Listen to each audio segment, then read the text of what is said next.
भैया खेसारी लाल को तो 2024 में बल्ले बल्ले हो गया। बल्ले बल्ले क्यों हो गया?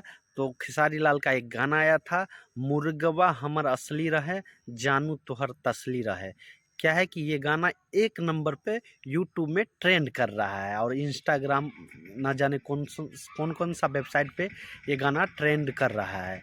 तो भैया ये गाना को किया गया था कॉपी, और किसका गाना कॉपी किया गया था? तो भैया ये गाना पवन सिंह का था। पवन सिंह का म्यूजिक था, गाना नहीं था, म्यूजिक था पवन सिंह का, जो महज 10 महीना पहले पवन सिंह ने गाए थे। और कौन सा गाना था पवन सिंह का वो भी मैं सुनाऊंगा इस वीडियो में। भौजी रे थोरे थोरे रंगब गाल गोरे गोरे। यही गाना पवन सिंह का था जो खेसारी लाल ने कॉपी करके नया साल में गाए हैं, जो अभी एक नंबर पर ट्रेंड कर रहा है। तो आप लोग का क्या राय और क्या विचार है? म्यूजिक तो किसी का होता नहीं है, कोई किसी का कॉपी करके गा सकता है, लेकिन आप लोग का क्या राय है?